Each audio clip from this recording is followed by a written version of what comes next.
welcome back to the last game of the day here at the Intel Extreme Masters Season 10. We've completed with both open brackets, kinda. We still have one game left. Usually in the Intel Extreme Masters we have 4 players that qualify through both open brackets. We already have those 4, but because of a dropout in group stages, we have one final match remaining. We'll go into that in a quick second. Joining me here is Kolaris and Todd. Good to have both of you on the desk for one final time. Have you had a good day so far? Yeah, the games have been good. Like really back and forth. There's a lot of variation as well, so I've been enjoying it. Todd? Yeah, it's been pretty good. You've I just pictured In Control doing an impression of you when you did this. Yeah? In Control's a very good impressionist. Yeah. He does a very good Todd too. Very fluent French accent. No, he doesn't. It's Roddy only that can do me. Roddy's pretty good at you. so Actually, there's one other guy that can do it really well, is Nathanias. He does a lot of complaints very well. Let's go ahead and take a quick look at the open brackets. As mentioned, we finished with open bracket number 1, and here it is that is completely played out. One person, though, from this open bracket is Bly. They're kind of in the middle, slightly to the right, who lost versus Hero Marine, got knocked into the decider match, where he had one more opportunity. We can go forward into open bracket number 2 as well, where we have in the same position, unfortunately, uThermal was unable to defeat Rhett just now, and now must go up against Bly. We've played a total of 8 best of 3s so far. It seems like it's been a pretty fast day, and it's only day 1 of day 5 in total of the Intel Extreme Masters. Lots of fun, but now serious business. As Kolaris would say, Todd, it's a do or die moment. Yeah, and uThermal, it's going to be his 3rd shot, his 3rd match points to make it here into the group stage. If he loses, man, I'm going to be really sad. I'm going to give him a hug, I think. It is a devastating loss, of course. Like, all right. So many chances, and like in TVZ as well. Like it's supposed to be, one of the matchups that he liked, but it's just not having any success except this one map where the double proxy Reaper walked. Yeah. What have you seen so far today, Kolaris, from uThermal? Sorry. Let's go to Bly first. Let's go to Bly first. Sure. We can do that. Bly is, I don't know, he's always kind of a real wild card, to be honest, whenever he comes into these tournaments, and he's always able to exhibit like crazy strategies and far out stuff. But the thing is, for him in 2015, does he really breach Challenger much? Like, he is kind of in the air of Challenger player, whereas uThermal for me in the European scene has like transcended that a little bit, right? So I think it might be a little bit hard for Bly. All right, well, Bly has another opportunity as well. He's similar position, of course. These guys have had one before, uThermal, one extra one. Bly is feeling great. He's had a long rest. There was a big difference between finishing open bracket number 1 and being where he is now. He's been chilling out in the crowd. He's been speaking with Hero Marine a lot, talking about the games, just relaxing and composing himself for this next match. But uThermal, kind of in a different light here, has had to play game after game after game, and as you said, has lost quite a few in a row. Do you think that's going to burst his confidence? Because at the start of the day, when he did lose the initial match, he was like, you know what, I got another chance, it's no problem. But he's lost that as well. Yeah, there is a chance. He needs to somehow, I guess, like find a way to awaken himself and like play better. Maybe he could go to the toilet, like splash his face with water and like scream, "You're the best," in the mirror, and then like he's back in here like playing his best all of a sudden. But something needs to click, because he hasn't looked, as good as I think he can actually play. Even though, he's been like very build order involved. Yeah. But even like some of those decisions, they were a little bit weird, like that last game against Reds, playing so passive and stuff. I said it from the start in the cast, like if you do that against Reds, you're going to be in trouble almost every single time. I mean, it's a huge difference of game though right now between playing against Bly, who's let's just say a crazy type of player, compared to playing against Rhett, who's like, if you don't actually touch me earlier on, I'm going to crush you, because that's how good I'm playing right now. But now he's going up against Bly, and needs to kind of rethink his game. I think it's probably better to go up against somebody like Bly, though, if you're uThermal there, because you play a lot more standard, like you play defensive, and if you can, go into a longer game, I think you're going to be able to do really well. So I don't think he will mind. He's probably going to be pretty happy about having to play Bly for his final match to try and qualify rather than Reds or something like that. Well, Bly, he's played against Terran already today. He couldn't deploy his aggressive strategies like he had done against Protoss Kolaris, because it just doesn't really work unless you go in full gung-ho and expect him to lose rather rapidly. You have to play a normal game, which Bly did attempt, but he wasn't able to pull it off as good as most other players did. So you think that he is going to be hurting here, like you said? Yeah, I think so.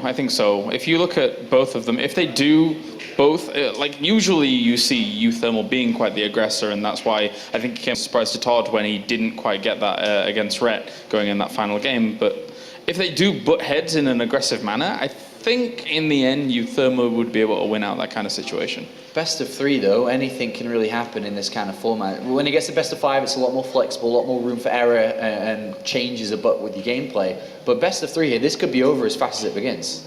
Yeah, I think definitely. The thing is, best of 3 is still a little bit volatile, so it's going to be very important, I guess, for uThermal to try and play solid, read into what Bly is doing, and for Bly to, I guess, maybe somewhat surprise uThermal, be it with a crazy all-in or some actually solid play, which I don't think too many people expect out of him at times. This is almost like a moment for Bly where everyone, has seen his Twitter feed, you've seen, the Reddit posts, including his Twitter feed was like #Bly on fire, and then you look at results and you're like, really? This is the type of moment where he's like, no, actually, I made top 16 in the NT3 Masters, I broke out the open bracket, and then we'll see how well he does in the other groups. You know what's funny? I feel like this is really something that your father, Red Eye, would say on something like this, a panel at this moment. But my father? I guess it's quite true, to be honest. Grandfather.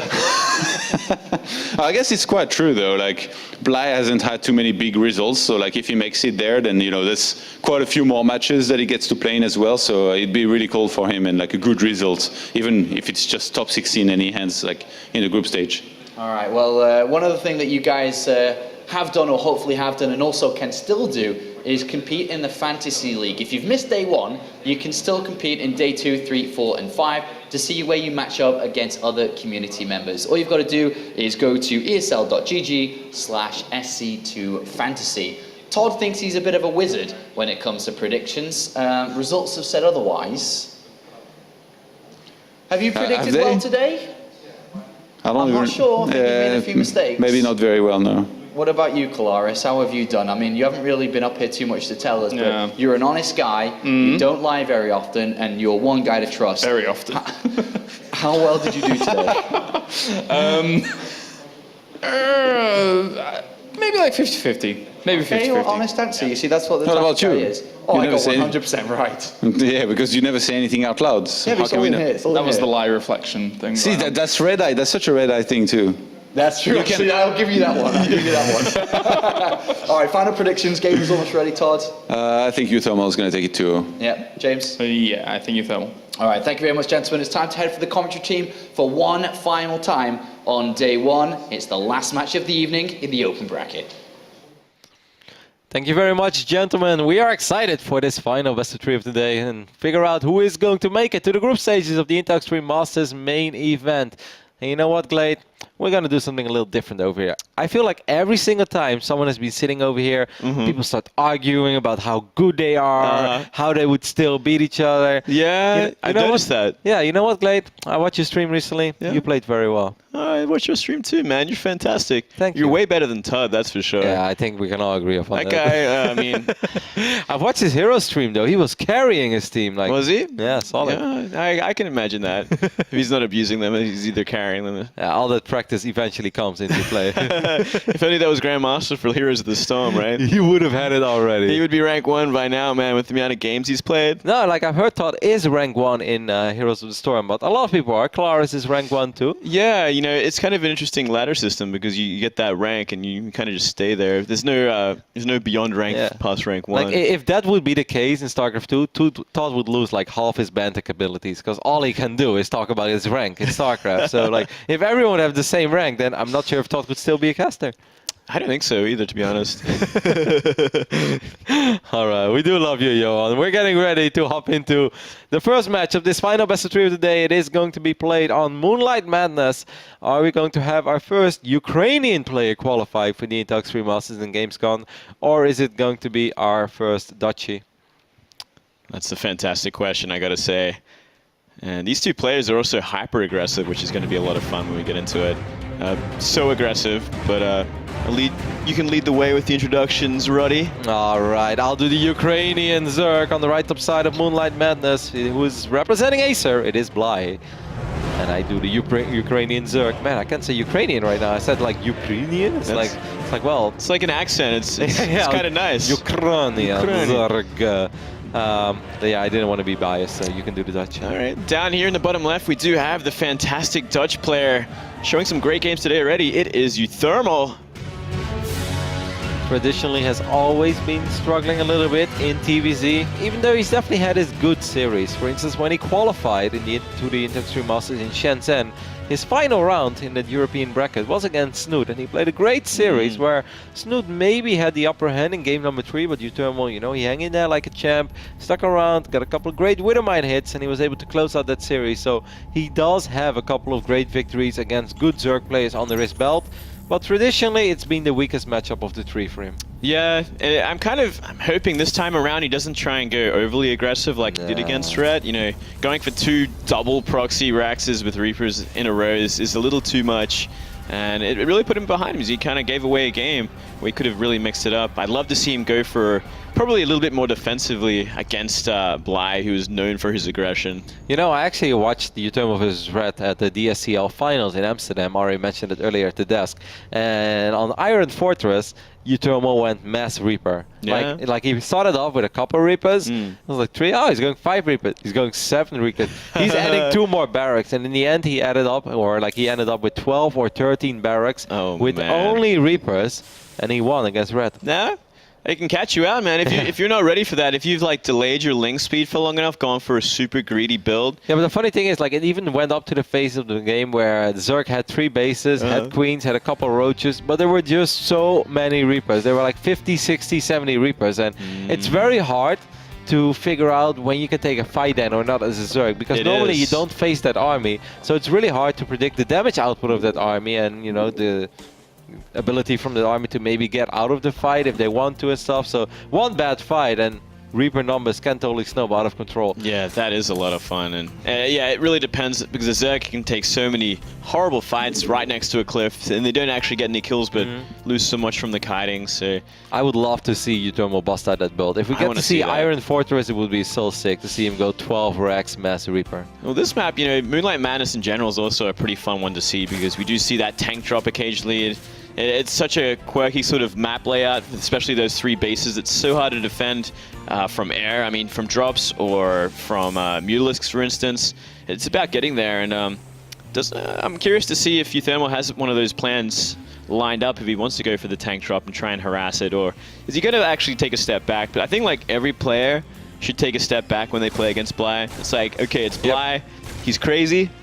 Let's just see what happens and defend. Make a tank and just wait. Link speed is on the way for Bly. I must say, out of the games I saw so far from Bly today, I actually think he played very well against Hero Marine on this map. Hero Marine was being hyper aggressive against Bly for a change, even though Bly did get those couple SCV kills. But Hero Marine stayed on 2 bases and Bly really hung in there as a champ. And at a certain point, I truly felt that it was kind of his game to lose. I felt he had a better army, slightly better economy, and he just had, you know, so much, let's say, potential to make great plays with Blinding Clouds, with Fungals. But he, like you guys mentioned as well, during that cast, he just kind of forgot about all of his roaches during that one fight. Yeah, that was such a crucial fight too. Yeah, that was one scrappy game. It really was back and forth in a weird way. The idea from Bly's play was very smart. This is a map where if you break down those rocks and start running around with roaches, especially roaches with tunneling claws, it's very hard. You know, like if you watch those games as an observer, it often doesn't look like that much of a pain in the ass. Like, you're like, oh, okay, there's a couple of burrowed units, but it's no big deal, right? But if you're actually playing against that stuff and you don't have vision on them all the time, it drives you insane, because every single time you want to look away, it's like, your base is under attack. It's like, oh, not again. And they're so hard to kill. If they have burrow movement, you know, you got to be chasing them for days. You got to make sure you have enough DPS if you want to scan. Exactly. That is like often the key. Yeah, you can scan, but then you just push them outside of scan radius, and then they survive again, and then it's like, well, I do really want to attack, and then you want to move out again, and they unburrow. So I truly thought the idea that Bly had, going for those roaches with Thunder Claws, was awesome. And I even thought his execution was great.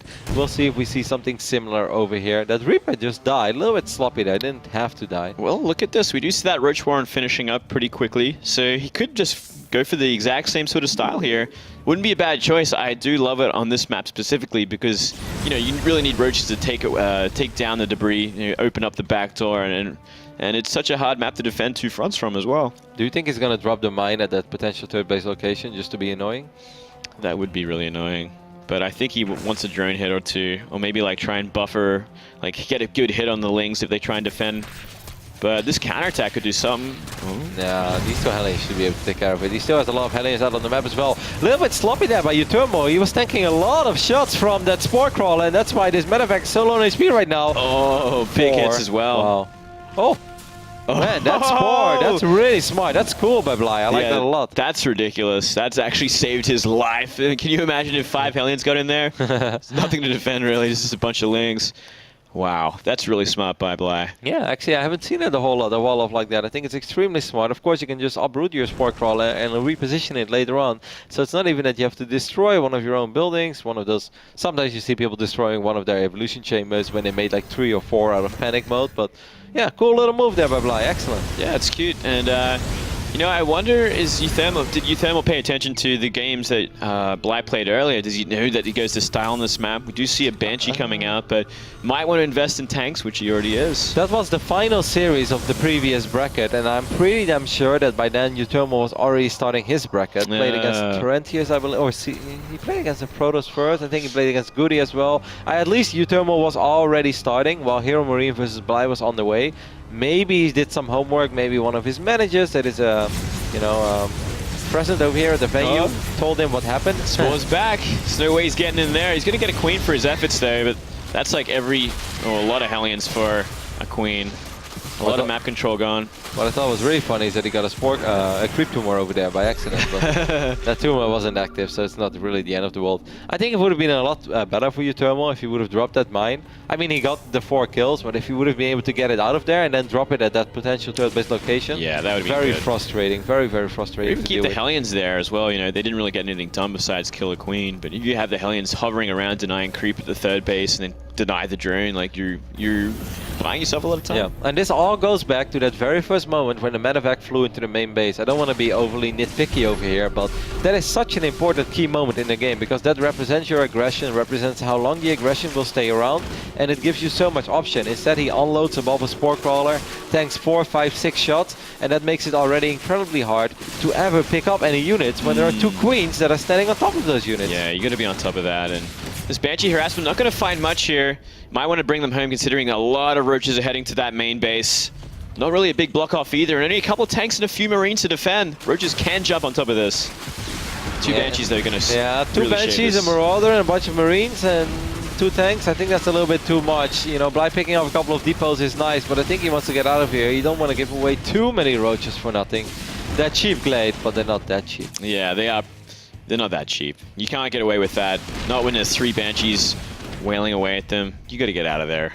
Yep. Especially because if he ends up losing too many, then eventually uThermal will just march across the map and straight up win as soon as he has a bunch of Marines, Stimpack, and let's say 2 or 3 medevacs. To be honest, he's probably planned that already, and I do love that he keeps these Banshees alive. So if he can keep this Banshee count going while he builds up this Marine tank force, it should be a pretty easy move across the map unless we see a lot of Hydras come out very shortly. Does he really have to though? Let's take a look at the income tab real quick. It's 61 SCVs against 54 drones. Yeah. Does uThermal even have to move out? Not really. I guess there's always the fear there if it gets to Vipers eventually, like you don't want to deal with that. You probably want to try and fight the army before then. He could actually work on this hatchery. Yeah, there we go. He might even get it. One queen ain't going to stop that. I would have gone for the Spore. I'm ambitious. Kill the Spore, mate. Kill the Spore? Nah, that gives it too much time. But either way, ooh, this could do something. Like, I think it's very smart that uThermal is not moving out yet, because I kind of feel that's what Bly wants him to do. Then Bly can start counterattacking, since leaving a couple roaches behind. Oh, look at this. He spotted it. It's very cool that Bly does that with only 1 roach. Now he's going to unburrow all of them. We'll pick up 1 or 2 Rexes immediately. He's going to get the refinery as well. Maybe that supply depot. Just a couple of small pickups over here that will make it harder and harder for uThermal to spend his money. But talking about money, look at the amount of minerals that Bly has saved up. Yeah, that's going to have to be a lot of Hydras pretty soon because that is way too much money. You need to start spending it. It's so inefficient, especially when you're using larvae, man. You got to use your larvae so they can regenerate. It's all part of the macro, and 18 Hydras are going to be the choice. We'll still have quite a bit of minerals left, and it's going to be important for Bly that he maybe gets just another base, like even if it eventually gets cancelled. Shame build, like 4 or 5 overlords in a base, just hide those minerals. Yeah, exactly. Like don't Nobody wants to be that guy that has 1200 minerals on stream. Now, I've done it before. I've shame built stuff that I didn't need just to hide that money. I think it's great. Like, that's what I do sometimes when I all in someone on ladder, and then like while I'm already winning, I'm like taking an extra nexus, and nobody hoped it. You know, nobody noticed my mineral spiked up. And then people are like, "Oh, Roddy, was that transitional?" Absolutely. Yeah. Sell it every time. Fake it till you make it. It's a good money to have. I'm just going to open up the back. I mean, he's making more and more Hydras now. And there's nothing wrong with that necessarily if he gets a great engagement later on. But Hydras are pretty gas intense. Gets the infestation pit as well. He truly needs a 7 and 8 extractor. Yeah, he needs 8 extractor, especially if he's going to hive like this. He throws down the infestation pit, so most likely going for Vipers eventually. Wow. I think we might... it is a pretty late sort of tech as well. I'm sure we're going to actually see uThermal move out before then as well. So many Hydras, has to be careful. 4 Banshees represent a lot of potential damage output. Not very normal to see this amount of Banshees in this phase in the game. Yeah, I like it though. You know, he's really looked after them, kept them all alive. Yep. They've really added up the damage at this point. And it's something you have to respect as well if you're Bly. You don't just attack and rally reinforcements across the map, because if 4 Banshees hover above your reinforcements, they'll just pick them all off one by one. Yeah, work on the extractors, another great idea. Still keeps him alive there. Oh my god, look at Bly's money, Bly. Why don't you want to take a 4th base? He doesn't need to, man. He's got so much money as it is. That's a good point. I think maybe Bly's a little tired at this point as well. Yeah, he was actually. I was talking a little bit with Bly, and of course Bly had to wait quite a while for the people who just tuned in. Bly came from the first bracket, Open Bracket 1, that was played early today, and he had to wait all the way for Open Bracket 2 to be played out for this final decider game to determine who is going to be the 5th player to advance to the Intel Extreme Masters Gamescom group stage. Wow. Which will be starting off tomorrow. uThermal's so smart, you know, he's just waiting. I like this a lot, actually. You can sit on 3 base. They're on equal bases. There is no reason to move out. Yeah, in the old days, I would always say that, like, as long as Terran gets up to this phase in game, then it's pretty much they have an invincible army for Roach Hydra to kill. But Roach Hydra became, of course, a lot stronger as soon as people got a lot better in controlling Infestors and Vipers at the same time. Because I do believe that the combination of a maxed out Roach Hydra Viper Infestor player could beat the army that uThermal is currently being maxed out on. But it's very difficult to control as a Zerg. Certainly so. I'm so mad that Bly just refuses to take a 7 and 8 gas. Okay, hey, he's taking it. Wow. Yeah, it's one of the most basic rules in Zerg versus Terran. You have to stay a base ahead because Terran gets so cost efficient, especially when you're using this kind of army against Terran. Roach Hydra is not that good in the late game, especially the Roaches. They kind of become useless, and now that 2-2's finished for uThermal, like he's got some great upgrades to work with here. Poor Bly, it took him forever to take extra hatcheries, then he takes 3, one is gonna get cancelled immediately, and the other one uThermal will just land in the scan on top of that base on the left top side of the map. Some 6 spider senses. Yeah. He saw it with the scan. Now it gets a little tricky because, yeah, he doesn't have the creep spread either, you know, from a 4th base or even towards the middle of the map, which is going to make all engagements harder. Bly's getting really unfortunate over here. Burrows 5 roaches, scan goes down on top of his army immediately. A couple of units are misrallied a little bit there on the high ground. It's kind of sloppy there as uThermal end up losing 4 or 5 Marines and 2 Marauders. Not for a whole lot, to be honest. Yeah, look at this. Great Aspire on the way. If that's allowed to go up and Broodlord's morphed, this could be big trouble for uThermal. He should probably look to make his move before then. I'm sure he is. He's really just sitting outside the creep range there, starting to work on that, deflecting anything that comes his way.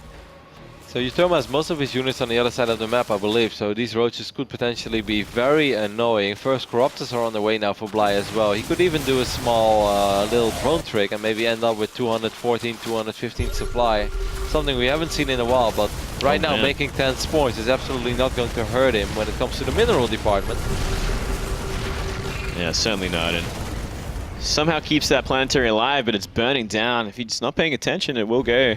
This game is being very silly. This is not what we had in mind. 175 supply now for Bly, but he's getting his first Broodlords. Would probably like to get a few more, as he has a couple of free Corruptors now left as well. But he needs to. Is he gonna he's gonna repair instead of? Oh, he's just teasing us right now. He's got more coming. Okay, let's see. Oh yeah, he is. No, they're bringing. I think okay. Well, Okay. we're gonna get engagement in the middle of the map as uThermal is cleaning out these Cryptos in the high ground. There are Vipers out though, and there are Broodlords on the way as well. Bly is sending a few more Roaches, I believe, to that forward base of uThermal. Let's take a look. He did repair it pretty much all the way up to full, so that's well done. Yeah, well, these Broodlords are going to create a huge problem. He's going to have to retreat from here. There's no way he can fight when these Broodlords start working on the bio. Tanks are just going to team kill. Yeah. Do its If own you're damage. uThermal right now, most of the time you should just be patient. Like, don't think it's okay, because most of the time it's not okay. But he's still going to try, but like you said, these tanks are just going to team kill. A lot of friendly fire being done, because these tanks are shooting at those Broodlings, and a couple tanks will get picked off immediately. What? Did he just abduct? Wow. He abducted his own Broodling? Did he really? Yes. I didn't even know you could do that, but it makes sense, I guess. Oh my goodness, he wasted a lot of energy on this abduct, so no Blinding Cloud for the next fight, but with these Broodlords and the Infestor Hydra to buffer for them, there's no problem there at all. How many Vikings are we looking at though? Without Vikings, this is going to be extremely difficult for uThermal. uThermal has 2 Vikings at the moment. Stimps forward, gets 1, 2 Broodlords. That's pretty damn nice for 4, 5, 6 Marines. It's going to really even it up, but these tanks are still getting demolished. He needs more Marines up there. It's so hard to get close. There's an Energy, there's an Infestor there as well with quite a bit of energy. Could land another Fungal Growth if he wants to. And Bly seems to be in control of game number 1 over here.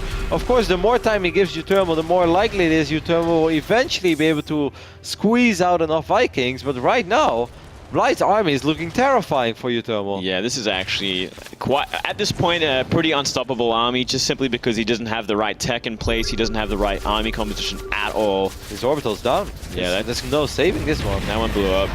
And well, I mean, these Broodlords, they're few in number, but it's more than enough to really mess up the fight, because these tanks are constantly going to be shelling their own bio. I hate it when Terrans build their starports in locations they will most likely be attacked in. It's like, that starport is very important. You're trying to get out enough Vikings to deal with those Broodlords, and now you end up losing one of your starports. It's very unnecessary. I do like this though. He's going for the counter-attack. He realizes that army is so immobile when you're babysitting Broodlords like this, so... Can we take a look at the army supply real quick? 119 against 132. Oh my god, Bly even has more army supply. He's only on 56 drones. These Hydras will take care of this planetary porters as well. So not a whole lot of mining left anymore for uThermal. He pretty much needs to crush Bly in this fight. Yeah, he might just do it. He's getting rid of all the Broodlords, but these Fungals and Blinding Clouds are going to be doing so much work. Oh, it's close. It looks like the Hydras are dwindling away though. It's going to be about that Remax though. Oh, wow. Esports history is being made over here. Tasteless. Funka made a mistake. Sorry, Funka. I had to call you out on that. Love you, Funka. It's nice to know Funka's human, though. Yeah, it's like one of those few mistakes that'll happen ever. The first one ever, actually. First one ever, man. Doesn't happen normally. The day that Funka made a mistake. Well, now there's a big problem. Thermal completely caught out in that composition, that tech switch, and down 50 supply. Only has 1 mining base now. Bly's looking fantastic all of a sudden. This is one of these games, like I'm sure you're familiar with this. Like you're playing a game, and then you kind of think it might be close, and you finally clean it up, and then you watch the replay, and then it turns out your opponent had 6k minerals in the bank all the time. And you're like, oh my god, this guy, like, he was awful, but he's just so much more money. It's actually really depressing. Like, you have a fantastic game, like, yeah, that was a great game. And then I just had enough, and you watch the replay, and you look at the mineral count, it's like, this was never even close. This was super unfair. How did I get in this situation? It's like, how did the game go for this long when he had this much money? Yeah, and I think that's kind of what this uThermal's thinking right now, because he just crushed a pretty expensive army. Of course, he's aware of the fact that he lost mining bases, but he also knew that Bly was on 3 bases for the longest amount of time, and that normally is supposed to be a good thing for you as a Terran player, but Bly is being close to maxing out again. The only issue Bly has is that he's still a little gas starved, but that's all. Yeah, that's always going to happen when you forego that 4th base for, most of the game. Just kind of a crazy thing. These roaches.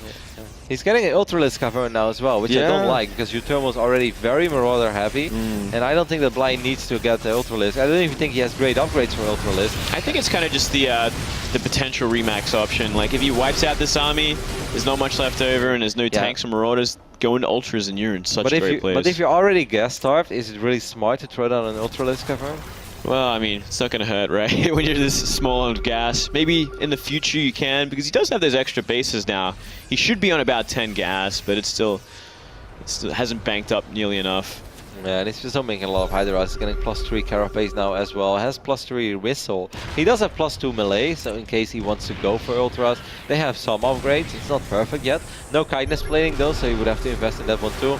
But Bly is going to knock on this. This is a beautiful concave for uThermal. He's heavily down when it comes to army supply, but that's pretty much the best concave a man could have ever dreamed of. It's actually ridiculous that he fought into that, and well, it looks like he might clean it up simply because he had such high numbers. They have phenomenal upgrades as well on those Hydras. uThermal is just a little too poor for Bly right now. Bly is up 50-60 supply, has 1400 minerals in the bank, 900 gas, and this is very surprising. All jokes aside, uThermal is a regular when it comes to WCS Premier League. Bly right now has not made it into Premier League one time this year, but it seems like he's taking a pretty convincing 1-0 lead over uThermal over here. Yeah, he's pretty much closed it out at this point. When you're double supply like this, you're so far ahead in economy.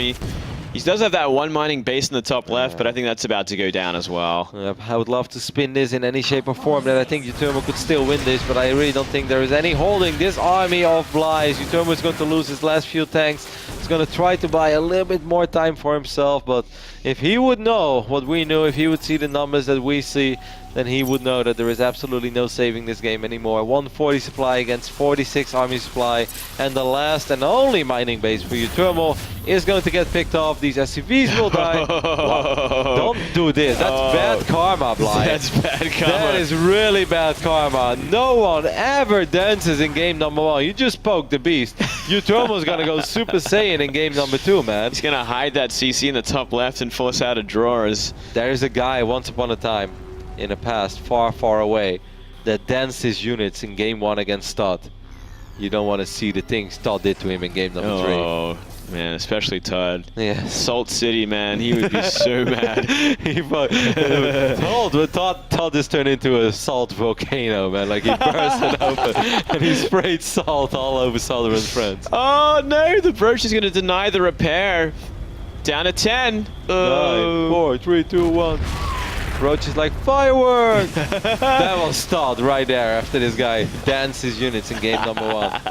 Todd got a sweet revenge. uThermal is probably a little aggravated right now. He's like, really, Bly? You're dancing your units in game number 1? Well, probably mumbling to himself, this is literally the first map you've ever taken of me, and you're dancing your units? It does seem like uThermal's the kind of the emotional type, though, so it is not a bad idea, to be honest. GG. Man, shocker. Look at Bly, really pleased with himself. Had to wait a long time. Actually, a very impressive performance, because once again, Bly came from the first open bracket. Had to wait roughly 3 hours before he could finally start this one best of 3 that would determine whether or not Bly will stay an extra few days in Cologne and will still be in the running to become the Intact 3 Masters Gamescom champion. But I would even say, if you look at the lineup, as a professional player, if you get a chance, an opportunity to play on a big stage against someone like Sewer Innovation, I think that's a great opportunity. And of course, you know, you can always hope for the easier draw, but if you do get an option to play against a Sewer, against an Innovation, like, I don't care what you tell me. Yes, these guys are professionals, but those guys, they're still sort of idols as well, because oh, absolutely, they're almost playing StarCraft in their own little universe. Yeah, they really are. Yeah. It would be a lot of fun to see him take a putt shot at that. I've always wanted to in the past. I can totally see Bly freaking out Innovation with his crazy belt and then dancing his units in game number 1 against Innovation. Never do that to someone like Innovation. He's going to rage. All right, we're going to head over to a very small commercial break, and after that we'll be back with the conclusion of day 1 of the Intel Extreme Masters Gamescom. Welcome back, everyone, to the final best of 3 of the first day of the Intel Extreme Masters Cologne, which will be happening at Gamescom, at least the final day. I'm, of course, Kevin van der Korl. Rather than with me is Moonglade, and contrary to popular belief, he is not a serial killer. No, I'm not. I'm certainly not. Not that you guys know about anyway, so just keep it down in Twitch chat. If you guys wonder what we're talking about, of course, we're in the breaks. We like to read Twitch chat a little bit as well, and man, you guys have been so kind to us. I apparently, I look stressed. I 420. He's a serial killer. It's Twitch chat in a nutshell. Big shout out to all of you guys watching, of course, on Twitch. Hopefully you're enjoying the show. I think it's been a very fun first day over here. It's been a lot of fun, man. We have a great set of talent here. It's just such a laugh. Oh, and apparently I'm like Steve-O as well. Yeah, that's the best one. This is all Apollo. Can you do Steve-O's voice? Well, I think something like else. every single thing he says is a curse word, which I don't want to repeat. You can't so. do that part, but he's got that excellent voice. But, He does say, he for a bit he tried to start up his own YouTube channel. really? Yeah. I would have watched that. Yeah, I watched a little bit of it, and he came across pretty genuine and sweet. Either way, we're getting ready to hop into game number 2 between uThermal and Bly. uThermal looked a little pissed, maybe bored, but I can't imagine him being bored because he must want his sweet revenge on this Ukrainian Zerg spawning on the right top side of Cactus Valley, of course, representing Acer. It is Bly. Playing a great first game, and here we have the other player. In the top left of the map, Cactus Valley, it is uThermal. Looking for revenge after that dance. I have to admit, I want my boy to step it up a little bit now, Moonglade. I've been hyping uThermal quite a bit lately, and I hate it when I look silly. According to Dario, I look silly pretty much all the time. But that's actually... Apparently Twitch chat as well, man, Yeah, well, I knew that already, but like when it comes from Dario. No, but uThermal is such a phenomenal player. He had a great run at the Index 3 Masters Shenzhen qualifier. Looks so rock solid when it comes to WCS qualifiers and stuff. And with the way that uThermal has been performing over the last 2-3 months, absolutely no disrespect towards Bly, but I feel uThermal should win this series. I even felt he should have dominated this series. It makes sense. Yeah, and I agree. And now he's one map away from being eliminated of the Intex 3 Masters Gamescom in the phase of the tournament where there's no way I would have expected uThermal to be eliminated. I think it's a lot to do with how the day has turned out, how long the day has been for these guys as well. This is like uThermal's third chance, I believe we heard on the panel as well. He's gone through a lot of negative emotions already. He's probably pretty drained at this point. Same with Bly though. And he's kind of reflected in Bly's play. He had such a bank so early on when we were kind of confused, and he shame made 18 drones and a couple of hatcheries. And it made I've never heard that expression. Really? Do you guys use that a lot? No, it's just me, man. Oh, right. I was about to say, I was like, I feel like I'm missing out on the inside joke over here. Like, I get it, and I think it's funny, but I haven't...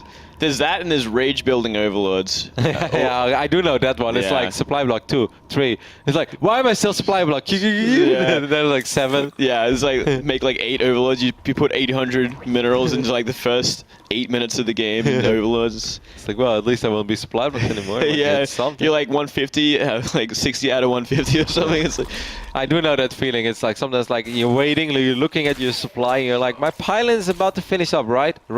It's like, I could swear I built a pylon. Then you look and it's like, there's nothing happening, and then it's just like, then I hold down E and it's click, click, click, click, click, click, and it's like 7 or 8 pylons going down immediately. worst feeling in the world. Yeah. Oh, look at this. Marines have been waiting for the overlord, but that was a hatchery. Is he? Sorry, a pool first. He's gas first. It's like, uThermal, you're playing against a Zerg player over here. You know that, right? Yeah, that's crazy. He could actually kill this overlord, but he's scared of these lings. If he committed, he'd get it, but he's not. He's playing it safe, which is smarter. He didn't know where those things were going to be. But let's talk a little bit talk to me about this opening, Moonglade, because you are the resident Zerg expert over here. The only Terran I've ever seen doing this in like high-level competitive StarCraft 2 is 4GG, and it was horrible against Live on this, how's this 3-play map called again, with the Zelnaga Watchtower in the middle? Well, they all got that. Merry-go-round. Merry-go-round. Oh, yeah, I think he did it at the DreamHack Winter back then. And it's going to give you the option to go for fast Hellbats as well, right? Like, you can do a lot. You're going to get Hellions out so much quicker. Behind that, you can get like a fast starport if you want to. You can be aggressive. Yeah, at least he is dropping a command center behind this, so it's not super all-in, but this is a very uneconomic opening, to say the least, for uThermal. No, it certainly is. I guess it gives him a little bit of safety, or a little bit of map control that he wants early. What's Bly doing? Why is he making 2 overlords at once and he's not building anything? Well, you know what he's doing, mate. He's making some roaches in just a second, but that's always going to get scouted. It is, but not a bad choice considering the build order. But this is kind of the big problem right now, too. Hellions are actually going to do damage, which is ridiculous to a Zerg player this early on. But I guess, if you're not prepared, you're not prepared. Might even get... If I kill this drone, I would run into the main base and see if I can get a cheeky scout off. He needs a cheeky scout. It would help out so much, but the Roach counterattack could do so much damage. Okay, does he have 2 more Hellions cruising to the other side of the map? There's a Marauder on the way already, so perhaps uThermal is expecting something. I think a couple Widow Mines right now. If he truly knows it, don't you think 2 Widow Mines would be phenomenal? 2 Widow Mines would be a lot more helpful than 2 more Hellions, that's for sure. Oh, well, he's going to see it right now. Is uThermal paying attention? Yes, he turns around immediately. He has full HP left on these Hellions. I would cancel the Hellions and make Widow Mines.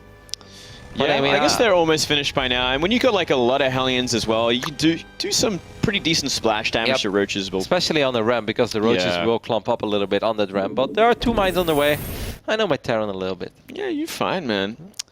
I mean, with Marauders already... Thank you, Glad. You're fine, man. You're great, buddy. Don't worry. I got your back. There's no real damage here, and we saw Bly instantly start droning up the moment they got scouted. And with this amount of Hellions on the map, he can't really abandon his base until he makes a SimCity at the front. And I mean, of course, uThermal is still technically mining of 1 base. At least he's able to produce SCVs 2 at a time, and it's 27 against 28 now. That's a great scenario, don't get me wrong, but he has to start floating over that command center soon, though. Otherwise, you know, he's going to mine out his main base a little bit too quickly, and then eventually he will be forced to go up to 3 bases very quick because he has completely mined out his main. Yeah, look at this, more Roaches on the way. He's going to go for like a fast Roach speed. I really like this. This is so annoying when they do it against Protoss. And I think it's very good as well because it's going to force Bly. Okay, and this is smart by Bly as well. Bly realizes, well, I at least eventually want to be able to go up to 3 bases. And I don't want to wait for an Overseer, so I'm going to pull a couple of Roaches there. Oh, man. Don't attack the Distractor, but here we go. Lining them up, no drone movement. Wow, indeed, he's not moving them at all. Did you watch his little video that EJK made about microing your workers against Hellions? No. I was on Reddit a couple of weeks ago. EJK, a pretty solid North American Terran player, and he showed a couple of really cool tricks of how to deal effectively with Hellions. And he barely had any units, and there were 3 Hellions dropped in his main base, and he ended up losing only 3 SCVs. It was really sick the way he did it. It's a great little educational video on YouTube. Oh, that's really interesting. Yep. I'd love to see that. Yeah, I actually I took notes of it. Of course, it's a little harder with probes because they have less HP. Yeah. But it still helped me. Here we go, Roach speed on the way, more Overlords as well. Yeah, looks like he's just gonna play the same kind of game he played last time. Oh, if Bly makes a big transfer, by the way. Oh, that'd be a beautiful thing. It's kind of different. I don't really see Zerg stack up 1 base full of drones and transfer them though. Oh, and a Nidus on the way as well, but uThermal's got a pretty nice spread of his base. He's got a... Oh, actually, there's a little bit of fog of war there that could get in a maybe the next depot, because I feel that first SCV is already kind of like building a depot that's supposed to scout for Nidus network. Where's the Overlord? The Overlord has to kind of go past the supply depot though, or he could maybe do it outside of the main, but that is not going to help. Like this has to happen real soon for Bly. uThermal just needs to keep producing units. I don't even think he can. I mean, look at this army. They all have Stim as a tank and so many Marauders already. But like, take a look at the army supply right now. If everything would be unloaded at once, then I think Bly can overrun him. Obviously, every second that passes by now is a great second for uThermal. Don't get free shots there, Bly, because you need all the HP a man can get on his Roaches. Nidus network is going on. It's going to go down next to the depot. Does uThermal pay attention? I almost feel this is like a sacrificial Roach run by. Yeah, it totally is. Yep, like look at but why are there still Roaches in the natural? Oh, he's coming now. He's gonna stim, he's gonna stim. A few are gonna kill it at least. Yeah, he's gonna kill it though.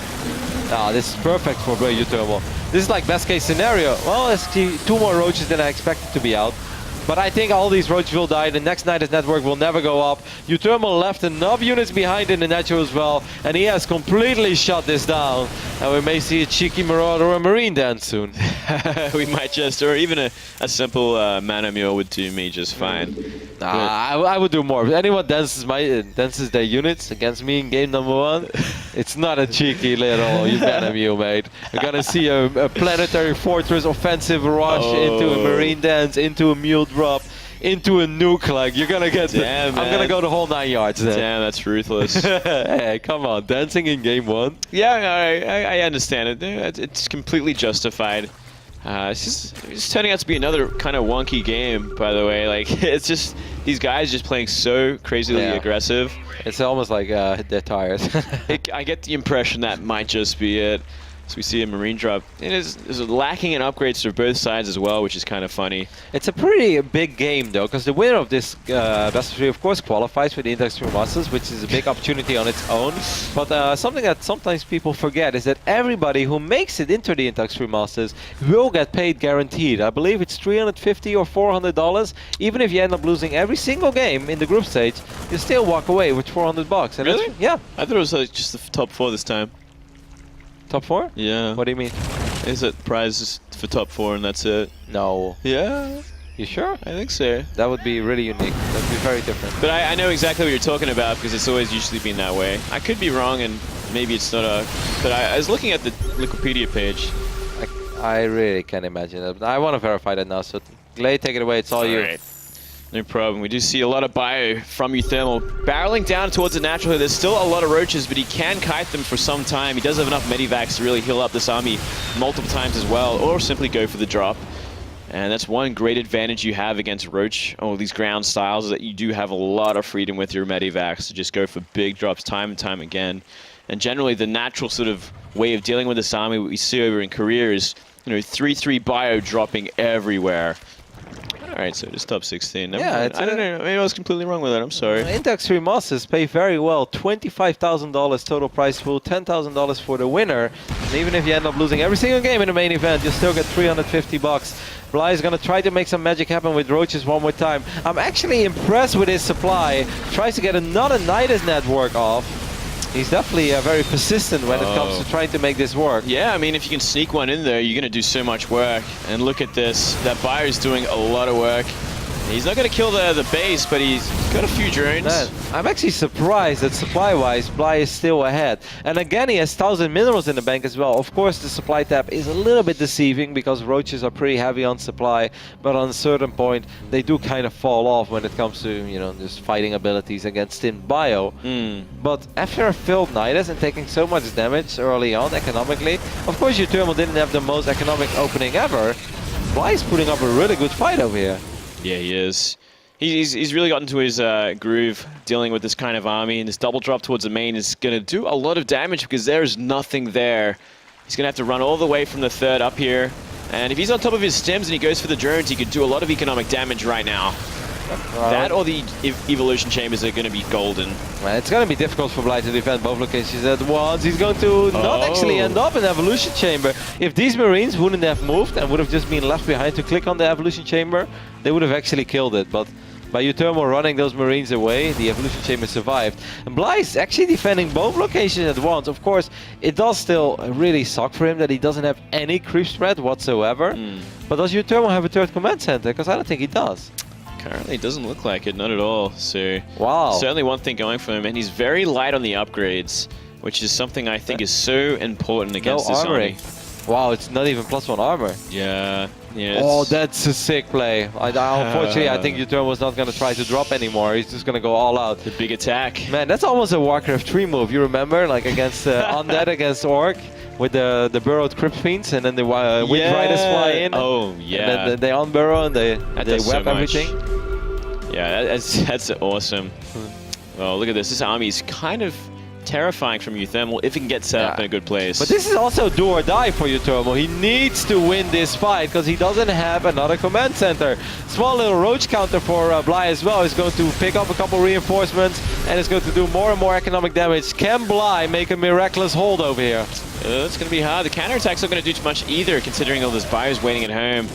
It's about getting these tanks siege up in the right place so we can cut off the natural from the third Bly, base. you're only fighting with half your army. Not even half, more like a quarter of your army. Yeah, there's no way at this point. He just lost half his army for nothing. There's 19 Hydralisk on the way. Bly really could have perhaps pulled that one off if he would have got the engagement that every Zerg is dreaming of. Now a couple of the roaches clump behind those Hydras as well. There's just not enough damage output anymore, I think, in this Zerg army. Yep, and more armies coming from the main base. It might be enough, it's hard to say. One tank remains and a lot of drones from behind. These Marauders, man, there's just so many medevac. All of these Marauders got their personal little health care. He's going to defend, but he's down so greatly, losing 22 drones in that. Oh, finally got a Nidus network off, doesn't have any units anymore to put it in, but hey, it's all about being persistent, man. Yeah. Never give up, never surrender.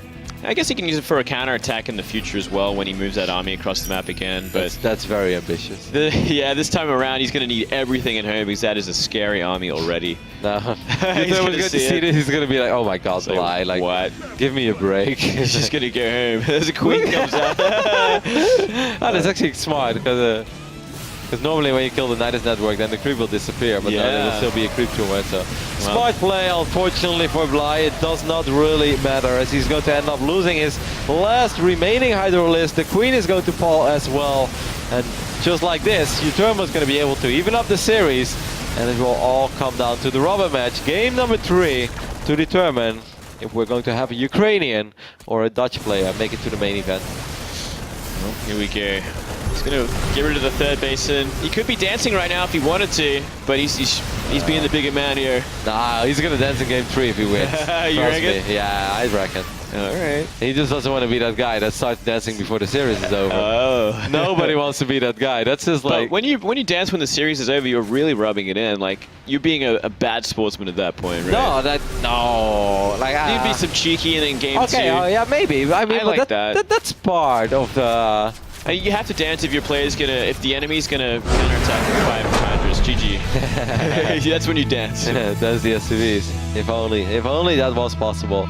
uThermal evens up the series. No, I'm not a very superstitious person, but I would never dance my units in game 1 because I just feel like you're asking for it. I'm like, yeah, that is a little arrogant. I'm gonna admit. You're just asking for the bad karma. Like I've never really done that. You know, I've never really danced my units. Unless it's like someone who's mana milled me. Yeah. And then I'll just go crazy. Yeah, I'm pretty much the same. I don't normally do it. Yeah. Or sometimes when a game like opens up very frustrating, when a guy's like Widow Mind dropping with like an annoying Reaper harass, and then you know, like I'm losing, but somehow things go well. Then I was like, shall I? And it's like, cheeky dance. I guess if they cheese you out as well, if like if I'm defending a proxy 2-rax Marine or something, and I defeat it, I'll just like do really awkward movements and then try and embarrass them. Yeah, no, of course. So like stuff like that, I think it's okay. But then it's like a best of 1 and let it, you know, nobody really cares. But it's such an important best of 3 as this one. You know, I can talk about this for days. Dancing your units in game 1, that's not something we see. You're not a fan of that one bit. I wouldn't even say I'm not necessarily a fan of it. Like, I think it's cool because it gives us something to talk about and it adds a little bit of spice to the series. So I like it in that regard. But I'm just like, man, like I hope that you got something really good planned for game number 2 or 3 because, you know, you're kind of asking for it. That's basically what recently happened in that one UFC fight, you know, where the one fighter had a really big mouth and then the other one didn't really say anything, and then the one with the really big mouth like lost in like 40 seconds. That happens like every single time. Oh, you mean the Ronda Rousey versus the Brazilian chick? Yeah, the Brazilian chick is like, don't cry, don't cry. And that's Ronda right. Rousey walks by, he's like, don't cry, after she wins the fight. That was great. Yeah. Alrighty, we are loaded into the final game of StarCraft 2 today for the first day of the Intel Extreme Masters in Cologne. The right bottom side of Iron Fortress, we're looking at the main base of the Aces Zerg. Likes to dance his units, it's Bly.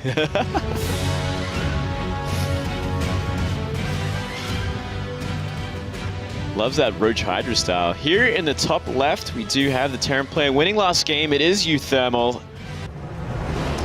Showing some great play against the Roach Hydras. Yeah, shutting down that first Nidus network was so important. Like, I thought it was kind of cool how Bly didn't just distract him with those 4 roaches in the natural. He even left other roaches behind as well, just barely inside, which makes it even less likely that uThermal would have been able to spot the Nidus network in time. Yeah. Like, recently we saw it. I'm not sure if you were able to catch Starbuck versus Bunny in WCS.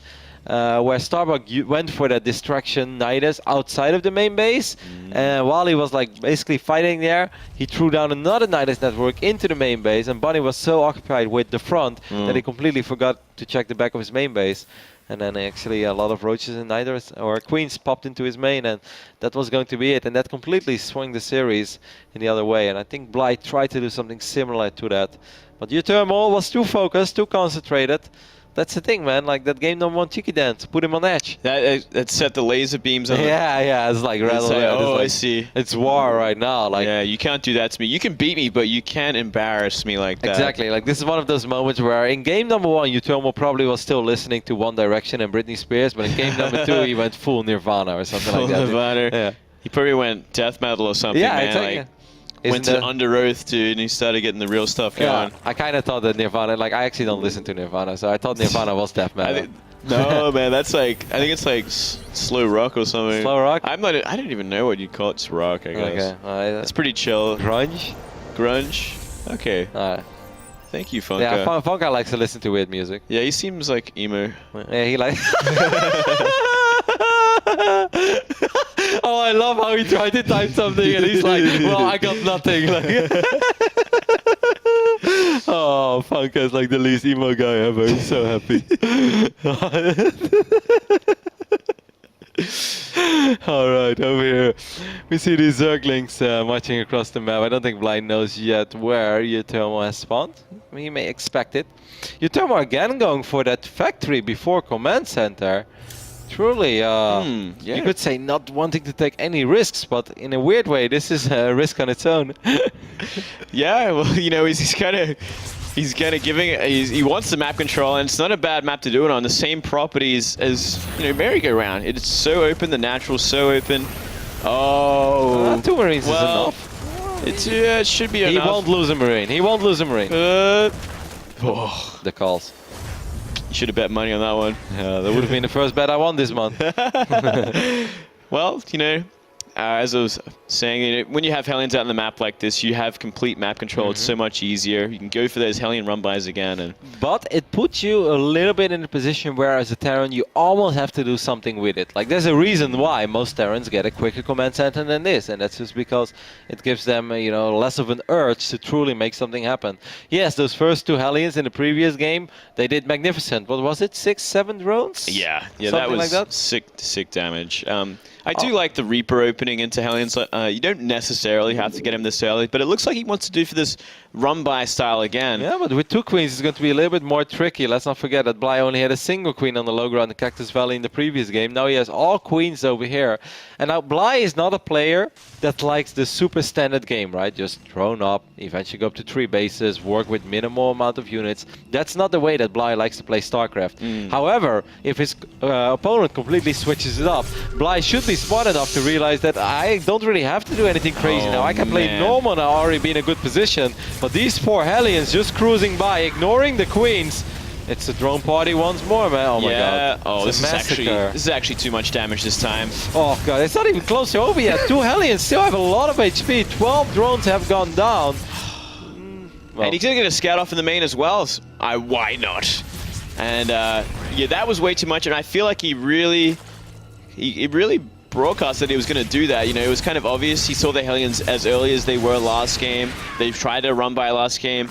You have the creep spread. Let's throw down a couple of buildings and block it off with the queens. Save your life. Instead, he loses, you know, that many drones, 14 drones. Game-changing, critical damage. Yep, like we said, uThermal with his opening does kind of have to do something. Well, killing 16 drones qualifies as doing something. Like, that's more than just something. Yeah, that is huge. And we're seeing the same style again from Bly. He seems to be really stuck in this way. He doesn't want to go for the Mutiling Bane at all. He wants to go straight to the Roaches. It's such a shame, because if Bly looks back at this game and if he plays against this opening one more time, I'm pretty damn sure he just throws down 2 Evolution Chambers in the front or Evo Chamber Roach Warren, and then It's puts kind of a natural thing you do as well in the matchup in general. Is like you want to but normally it's a little bit later, right? Like generally, but if you're going to see Hellions that early, it's like you may as well. It's like why not, right? You're gonna get these buildings eventually anyway, and you know as long as you don't take damage, you're going to be ahead. Like, Bly is a player that always wants to do something crazy to get ahead in the game and play it from there. But with the opening that uThermal goes for, Bly actually doesn't have to do anything crazy, because he is ahead as long as he doesn't mess up. Certainly so, you know, it's kind of giving him a reason not to, but Bly doesn't want to take that opportunity. Instead, he just wants to keep going with the aggression. Cut corners where he can.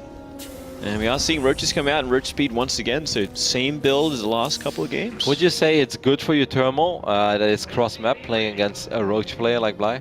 Yeah, I think the more time Terran has, the better to deal with this kind of style, because the later it gets, the more useless Roaches become. That's exactly how I felt as well. Of course, there is a small silver lining to this situation as well for Bly, is that it's harder to keep track of the Roaches when it's cross-map, so he can swing in from more than just the obvious way, whether it's horizontal or vertical. Now he can go, you know, either via the right side or via the south side of uThermal's main base, and it can be hard to keep track of all the Roach movement, but in general, it will give uThermal more time to prepare against the Roach madness that Bly will potentially throw at him. Yeah, certainly so. SCV Scout gonna see what's going on. No, he's gonna try for a queen. When double drop has the potential there, but some Roaches are waiting. I still can't believe you just threw Funka under the bus like this. He knows I love him very much. Well, uThermal is going to unload his Marines over here. Unfortunately for uThermal, Marines do not have the same range as Colossus. Unless you're Stralok. That's like Mr. Bidder's favorite story of all time. Do you know this story? I'm not sure. All right, well, I'll tell it to you as soon as there is no action in this game. This is Mr. Bidder's favorite casting story. Mr. Bidder has built a career out of telling this story on every single cast he ever did. Look at this. He's kind of just using the Medivacs to buy himself a lot of time. He's not really finding much damage there. So in a past far, far away, we went to China for the Intel Extreme Masters, but back then we didn't have like referees like we have right now, and we were hosting the maps in Chinese, and it turned out somebody hosted the wrong version of, I think Shakura's Plateau was the map actually, the wrong version of Shakura's Plateau. Right. And it turned out that the Marines were not your regular Marines. They had 8 range and double damage. So really? And we didn't notice at first. Don't ask me how we didn't notice. Maybe jet lag or something. But like Strelok is just completely wiping the floor with Revival, right? He's everywhere. Mudas do 0 damage. We're like, oh my god, Strelok is playing out of his mind. Wow. And then suddenly Revival pauses the game. He's like, hey, this is not normal, man. So it turned out that these Marines were like 3 times as good as they were supposed to be. And then Strelok tried to argue that he was winning the game anyway. I was like, yeah, Strelok, your Marines have Colossus range. Ridiculous. Anyway, uThermal goes for a big double drop in the back of the natural. And does quite a bit of damage actually. He's going to drop in the main base as well. This is the Maru Thermal that we know and love in the European scene. It's not enough roaches either. He's actually in a lot of trouble right now. He's taking way too much damage at this natural and the main base. He's falling apart. Yeah, this is just uThermal as I think I know him in general the best. Of course he did a lot of damage early on, but finally his drops are connecting, finally his drops are doing damage in most of his previous TVCs. Look at this, 21 drones, that's the average amount of drones that the French player Moment built in most of his games.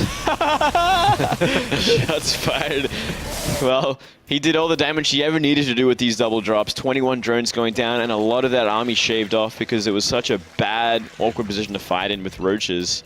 uThermal, miles and miles ahead. It's actually ridiculous right now. It's gonna require a miracle for Bly to find a way back into this. You know, I can't believe he took so much damage in the main base and continues to do so. This is too much. This is game-ending damage. How many drones have died in this game? Must be like, I won't say 50, but it's 40 so far. Still a staggering amount. uThermal all over game number 3. Look at this army marching across the map. Do you think their hips will lie? No, I think they're going to be pretty honest when they come across and start shooting stuff. Will their hips lie? Yeah, the Shakira song. I like the Shakira, man. Who doesn't? Big fan. My favorite music. Matter of fact, will die eventually as it hovers above that Spore Crawler, but that won't change the fact that this is an almost indestructible army for uThermal, as uThermal wants to secure his spot at the Intel Extreme Masters main event, a spot where we definitely thought he was going to end up, but the road was a lot more rocky and bumpy than we thought it was going to be. But it seems like it's not going to matter in the end, as he just has so much. Doesn't even really have to split over here.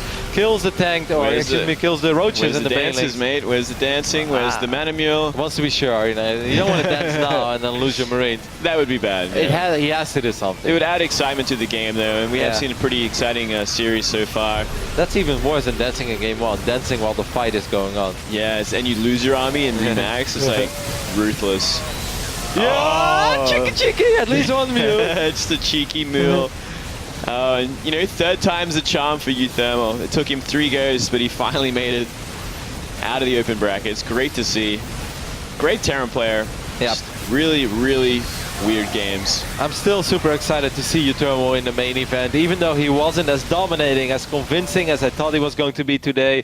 Looked a little sloppy from time to time, wasn't the flawless play we've seen in a couple of those WCS games or at Intel Extreme Masters Shenzhen run that he had, but in the end it's good enough, and maybe tomorrow or the day after, not sure if he's going to play in Group A or B or Group C and D. We will see, you know, maybe the uThermal 2.0, the uThermal that I am truly a fanboy of.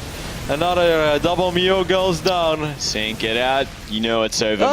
Yeah. He had to do it. No, come on. You saw that one coming. Now, buddy. He's getting bad. GG. I mean, you can't blame him for that. I think uThermal, in general, not a player who would have done that, but, you know, if you poke the beast. Yeah, push comes to shove. uThermal's going to dance his stuff and drop mules. Oh, okay. The kind of course, a devastating loss for Bly. Bly has had a year where so many times he's been so close to getting that big victory in WCS, to qualifying for that big event, and he often just falls short one map. It is of course a little bit devastating, but congratulations to uThermal, our first Dutch player that has qualified for the main event. And we will see him in action either today, or excuse me, either tomorrow or the day after. As of course tomorrow we'll be playing groups A and B, and the day after that we'll be playing groups C and D. I was joking a little bit with uThermal before. That was even before he played Red. I was like, just go in the group with Innovation, man. 2-0 Innovation, go for glory. He's like, nah, I think I prefer State's group. Like State Lambo, he's like sounds slightly more appealing than Innovation or Sue. Yeah, that group C seems to be where everyone's looking for. You want to stay away from A and B at the moment, but you know, it's not a bad thing if you have to play Innovation or Sue. You get that shot that not many people get. Yeah, like it's one of those moments where, you know, nothing to lose, everything to win. You remember when the Muslim played Nesty in that one MLG tournament and he beat Nesty? Like, that kept the Muslim on EG for 2 years longer. That's just kidding, Dan. I love it. Yeah, that's awesome. That's a great thing. It's a beautiful thing, man. You get that shot of that Korean. Yeah. Well, so we know who have made it out of the open bracket. uThermal's probably making his way over to the analysis desk now, where he wasn't able to stand there the first time. That's devastating. The first time you play against TLO, you see him walk there doing his interview. You're like, oh, that should have been me. Then you play against Red, and then you see Red make that little walk of glory or pride, and then he stands and it's like, damn it. Well, third time's a charm for uThermal, as he has qualified for the main event, and he's standing with Apollo and someone else. And that someone else, mate, is your best friend Todd. Here with uThermal, congratulations. You've finally done it a very long day. And as Rotterdam was saying, you've had to watch different opponents take that walk down here every time. You've now done it yourself. It must be kind of a happy feeling to know that finally it's over. Actually, all I feel is a lot of hatred for Zerg. No, I'm really relieved I made it. Like, the last game was really easy, so I kind of calmed down a bit at the end. At the first, I was like, I don't feel like playing, I want to go home. Really? I was really tired and still hungry, and I kept losing over and over to Zerg. Yeah. And even before I knew, like, my TVZ sucks, and then I lost against Zerg, and I was like, yeah, I'm so bad. And So- I keep confronting for myself. I mean, was it more of an exhausting day for you? Is that kind of what you feel now? It's just like game after game after game, and then multiple same matchups back to back, or what was it that was tiring you out? Well, usually I'm okay with that, but like the last 2 months I've been traveling and practicing like non-stop, and it feels like I'm kind of starting to get really tired and exhausted of it. So even before the event, I was like, you know, I'm just gonna see how it goes.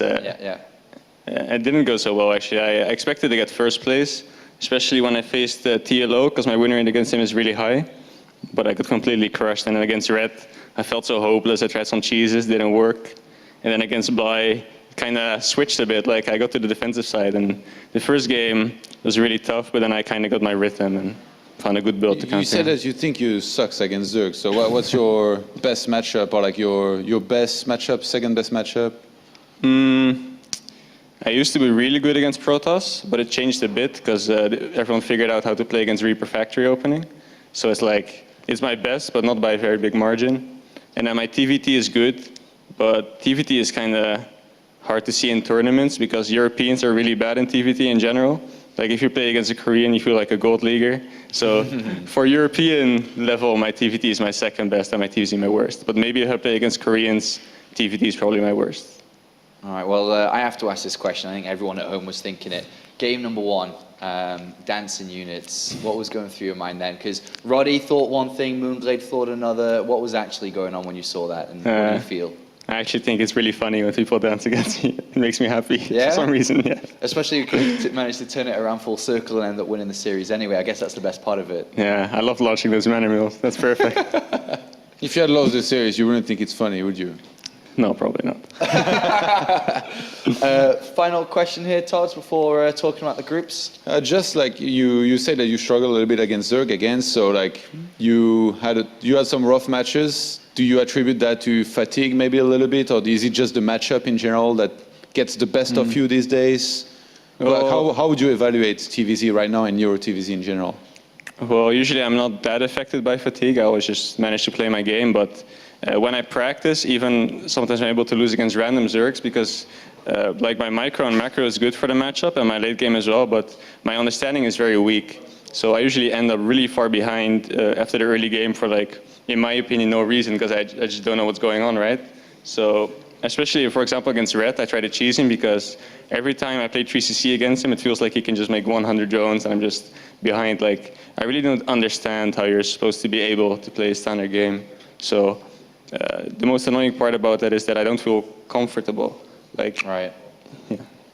I felt the same when I played Red before, so don't worry. Like we're in this together, man. So let's move and talk a little bit about the groups. I think everyone that's made it out the open bracket is kind of sharing the same opinion where, you know, I'd like to kind of avoid Group A and Group B. They are the more difficult ones, and Group C or Group D would suit me better. So I'm going to guess you share the same opinion there too. Yeah, of course. Is there anyone that you'd actually like to go up against though? Is there like a player that, because I think TLO, or was it Rhett, said, you know, if I do get drawn into Group B, I actually would like to play Innovation because you don't get the chance. Is there like a type of player or matchup you'd like to face if you were in any of the groups? Actually, I'm more in the mindset that I want to play some TVZs because I also have WCS coming up with 2 Zurichs in my group, and I really just want to improve against Zurich because I can't just keep losing over and over to Zurich. That would feel just stupid. So I kind of want to play Zurich, and of course I'd like to get Group D because Nurcho is like the easiest Zurich out there. Like against him, I could even play macro and win. So if I get Group D, I'll get another top 8 in a row. I guess that would feel good. Why is it so easy against him? He's supposed to be a good player, no? I think he plays too much Legacy of the Void. Like every time you play against him, it's so easy. Like he doesn't do anything. He just plays macro, but for some reason he just has like half the units of any other Zerg. Like he just seems kind of weak, to be honest. All right, well, thank you for coming up here and congratulations, and hope you get some good rest ready to fight tomorrow, or perhaps the day after if you get drawn into Group C. I mean, maybe that's like another added bonus of Group C and D, is like that day extra of rest could be kind of good. But yeah, congratulations, uThermal, and we'll see you play group stages. Let's have a quick look at the schedule, as right now we've completed officially day 1, and we're now ready to move into Groups A and Group B on Thursday tomorrow, with Group C and Group D on Friday, and then the quarterfinals. Unfortunately, our favorite caster Claris is going to be missing Saturday as he's got important duties to attend to. But then Sunday we have the semi-finals and then grand finals. Welcome, Claris, to the analysis desk. Just like that bit of magic, and uThermal's turned into Claris. There you go. How's it going? Well, okay. what are the important duties? Important duties? I'm a busy man, Todd. Busy man. This guy can cast multiple games at a high level, and so he's high demand. There you go. That's the answer. Let's leave it at that. Yeah, let's leave it at that. I love I really want to take a shot, even me, but I'm not going to do it. No, you got to leave him alone, Claris. We know you pick on Todd way too much. No, I'm sorry. Guys, let's go over the open bracket. You know, one last time is we won't ever see this graphic again at this tournament, so we might as well have a quick look. Open bracket 1, fully completed, as Patience and Hiramreen go through in first and second place. Unfortunately, their Bly did play in the Constellation game, but not lucky enough to make it through. Open bracket 2 was the Liquid players moving through in first and second place. Team Liquid continuing to do well. So we had TLO and Rhett go through, and as you can see there, the other player at the Constellation game, uThermal, was the player to make it through. A pretty fun day here. You know, a long one, not super long. It was only 9 best of 3s. We've all done in our history a lot longer than that, and so have the players.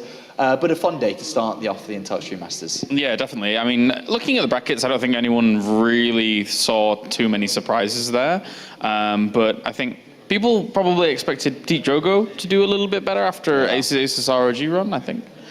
Yeah, I think that was the biggest surprise of today, right? I don't want to make any excuses, but he was really tired and didn't play. That's pretty much an excuse. But that seemed to happen. I mean, August and I think, to be honest, I think August, July, around areas, the busiest months of all StarCraft, right? If I'm not mistaken, because, you know, September is kind of busy, but then it starts to slow down a little bit come October, and then there's BlizzCon and so on, and it really does die down. But right now is crunch mode for a lot of these players. Yeah, everyone needs WCS points, right? I mean, that's something that a lot of people are looking for at the moment. You know, it really depends on, for a lot of the non-Koreans, like, if they're actually going to be able to get to BlizzCon. It's very rare that opportunity comes along, but for some of the Koreans that are here, like Innovation and Zoo and stuff like that, yeah, it gets busy.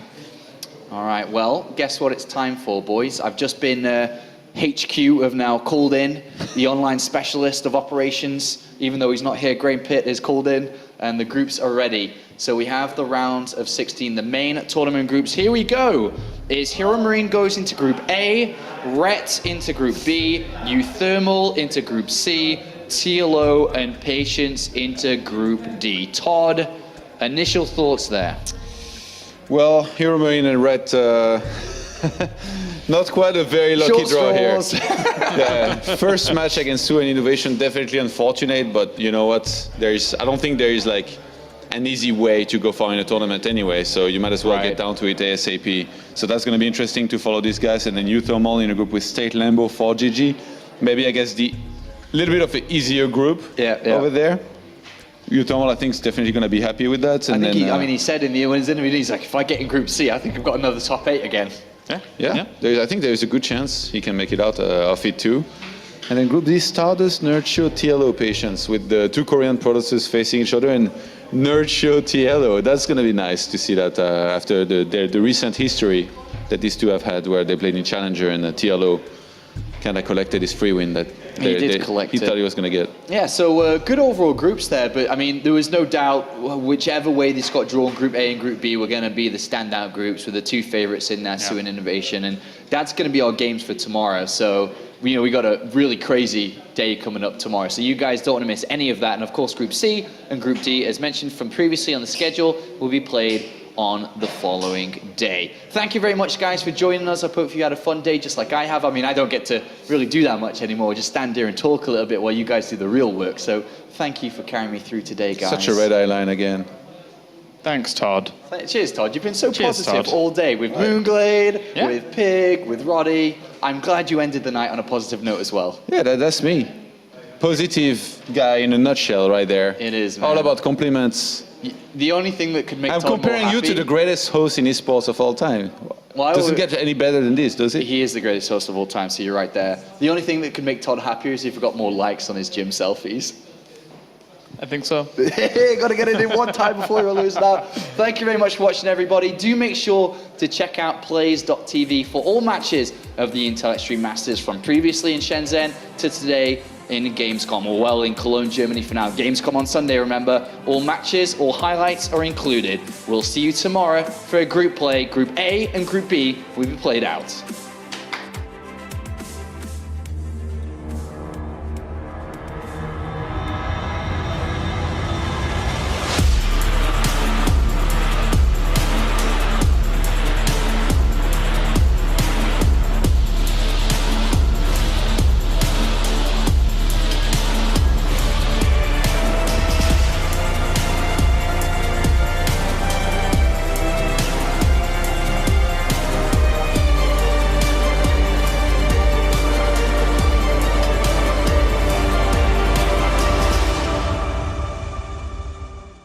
For this final best of 3 of the day and figure out who is going to make it to the group stages of the Intel Extreme Masters main event.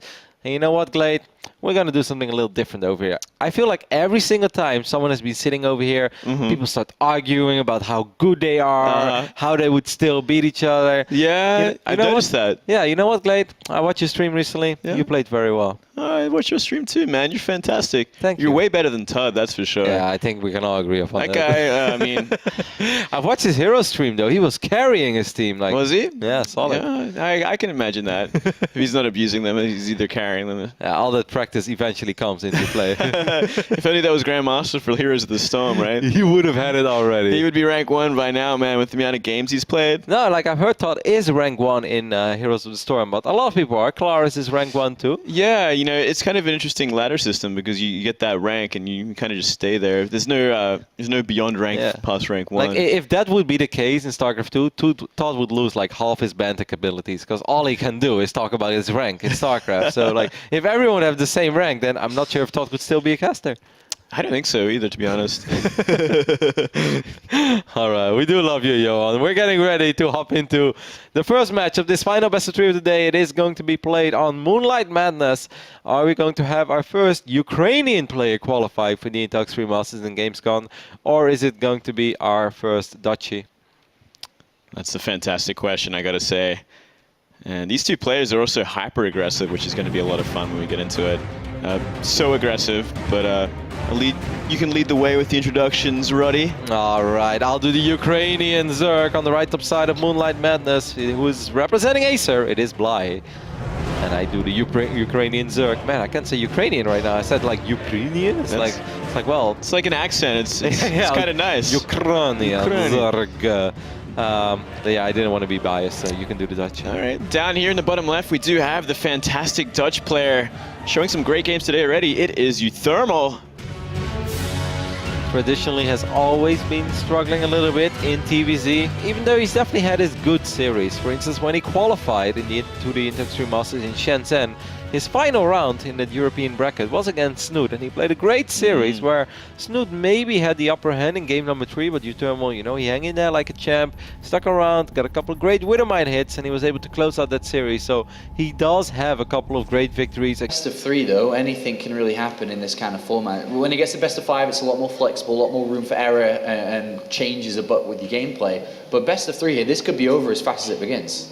Yeah, I think definitely. The thing is, best of 3 is still a little bit volatile, so it's going to be very important, I guess, for uThermal to try and play solid, read into what Bly is doing, and for Bly to, I guess, maybe somewhat surprise uThermal, be it with a crazy all-in or some actually solid play, which I don't think too many people expect out of him at times. This is almost like a moment for Bly where everyone, you know, has seen his Twitter feed, you've seen, you know, the Reddit posts, including his Twitter feed was like hashtag Bly on fire, and then you look at results and you're like, you know, really? This is the type of moment where he's like, no, actually, I made top 16 in the NT3 Masters, I broke out the open bracket, and then we'll see how well he does it in the other groups. You know what's funny? I feel like this is really something that your father, Red Eye, would say on something like this, a panel at this moment. But my father? I guess it's quite true, to be honest. Grandfather. I guess it's quite true, though. Like, Bly hasn't had too many big results, so like if he makes it there, then, you know, there's quite a few more matches that he gets to play in as well, so it'd be really cool for him and like a good result, even if it's just top 16 and he hands like in the group stage. All right, well, one other thing that you guys have done or hopefully have done and also can still do is compete in the Fantasy League. If you've missed day 1, you can still compete in day 2, 3, 4 and 5 to see where you match up against other community members. All you've got to do is go to esl.gg/sc2fantasy. Todd thinks he's a bit of a wizard when it comes to predictions. Results have said otherwise. Have you predicted well today? I'm not sure. Maybe you made a few mistakes. Maybe not very well, no. What about you, Colaris? How have you done? I mean, you haven't really been up here too much to tell us, but you're an honest guy, you don't lie very often, and you're one guy to trust. Very often. How well did you do today?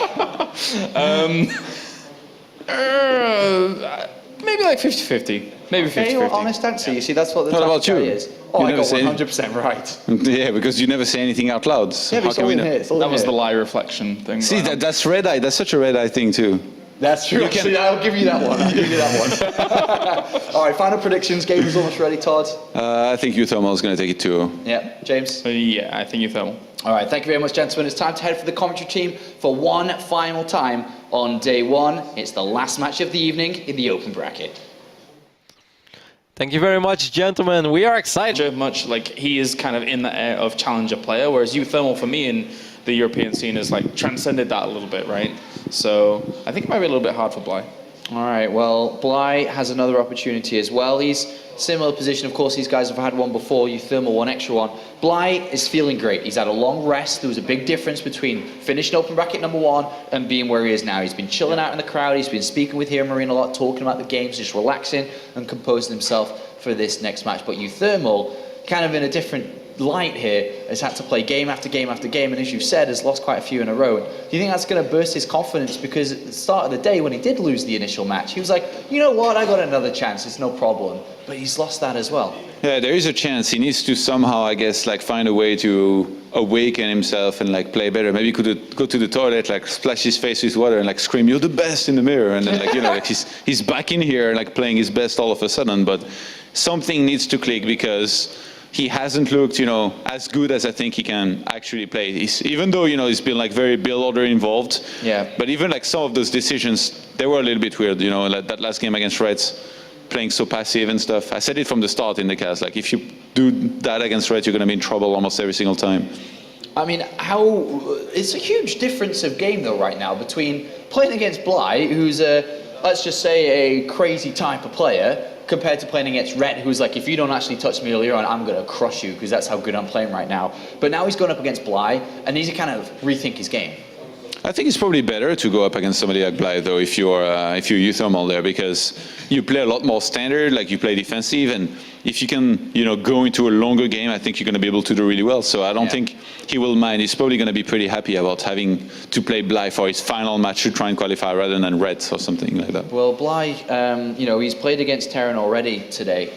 He couldn't deploy his aggressive strategies like he had done against Protoss Kalaris, because it just doesn't really work unless you go in full gung-ho and expecting to lose rather rapidly. You have to play a normal game, which Bly did attempt, but he wasn't able to pull it off as good as most other players did. So you think that he is going to be hurting here, like you said? Yeah, I think so. If you look at both of them, if they do both, usually you see uThermal being quite the aggressor, and that's why I think he came surprised to Todd when he didn't quite get that against Ret going in that final game. But if they do butt heads in an aggressive manner, I think in the end uThermal would be able to win out that kind of situation. Against good Zerg players on the wrist belt, but traditionally it's been the weakest matchup of the three for him. Yeah, I'm hoping this time around he doesn't try and go overly aggressive like he did against Red. Going for 2 double proxy Raxes with Reapers in a row is a little too much. And it really put him behind him. He kind of gave away a game where he could have really mixed it up. I'd love to see him go for probably a little bit more defensively against Bly, who is known for his aggression. I actually watched the uThermal vs Red at the DSCL finals in Amsterdam. I already mentioned it earlier at the desk. And on Iron Fortress, uThermal went mass Reaper. Yeah. Like he started off with a couple Reapers. I was like 3. Oh, he's going 5 Reapers. He's going 7 Reapers. He's adding 2 more barracks, and in the end he ended up with 12 or 13 barracks with only Reapers, and he won against Red. No.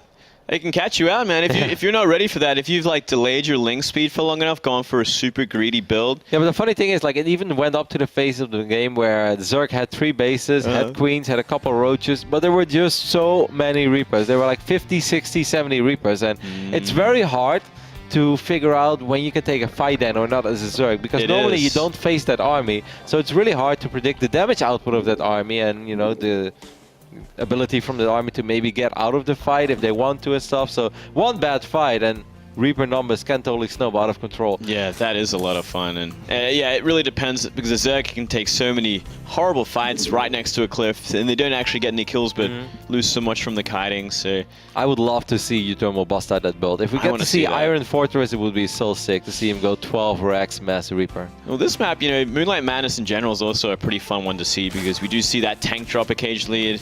It's such a quirky sort of map layout, especially those 3 bases. It's so hard to defend from air, from drops or from Mutalisks, for instance. It's about getting there, and I'm curious to see if uThermal has one of those plans lined up if he wants to go for the tank drop and try and harass it, or is he going to actually take a step back? But I think every player should take a step back when they play against Bly. It's okay, it's Bly, he's crazy.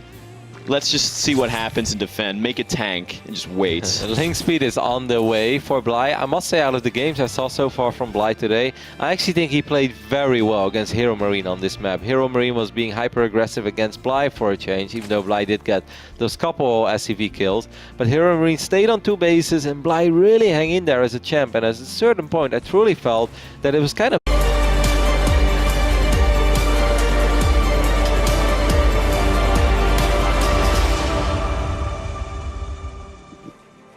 Welcome back to the last game of the day here at the Intel Extreme Masters Season 10. We've completed with both open brackets, kinda. We still have 1 game left. Usually in the Intel Extreme Masters we have 4 players that qualify through both open brackets. We already have those 4, but because of a dropout in group stages we have 1 final match remaining. We'll go into that in a quick second. Joining me here is Kalaris and Todd. Good to have both of you on the desk for one final time. Have you had a good day so far? Yeah, the games have been good. Really, really back and forth. There's a lot of variation as well, so I've been enjoying it. Todd? Yeah, it's been pretty good. I just pictured In Control doing an impression of you when you did this. Yeah? In Control's a very good impressionist. Yeah. He does a very good Todd too. Very fluent French accent. No, he doesn't. It's Roddy only that can do me. Roddy's pretty good at you. So Actually, there's one other guy that can do it really well, is Nathanias. He does a lot of complaints very well. Let's go ahead and take a quick look at the open brackets. As mentioned, we finished with open bracket number 1, and here it is that is completely played out. One person, though, from this open bracket is Bly. They're kind of in the middle, slightly to the right, who lost versus Hero Marine, got knocked into the decider match, where he had one more opportunity. We can go forward into open bracket number 2 as well, where we have in the same position, unfortunately, uThermal was unable to defeat Rhett just now, and now must go up against Bly. We've played a total of 8 best of 3s so far. It seems like it's been a pretty fast day, and it's only day 1 of day 5 in total of the Intel Extreme Masters. Lots of fun, but now serious business. As Cloris would say, Todd, it's a do or die moment. Yeah, and uThermal, it's going to be his 3rd shot, his 3rd match points to make it here into the group stage. If he loses, man, I'm going to be really sad. I'm going to give him a hug, I think. It is a devastating loss, of course. You're like, all right. So many chances, So- and like in TVZ as well. Like it's supposed to be, one of the matchups that he liked, but it's just not having any success except this one map where the double proxy Reaper worked. Yeah, what have you seen so far today, Cloris, from uThermal? It's- Sorry, let's go to Bly first. Let's go to Bly first. Sure, we can do that. Bly is, I don't know, he's always kind of a real wild card, to be honest, whenever he comes into these tournaments, and he's always able to exhibit like crazy strategies and far out stuff. But the thing is, for him in 2015, is he really breached challenge.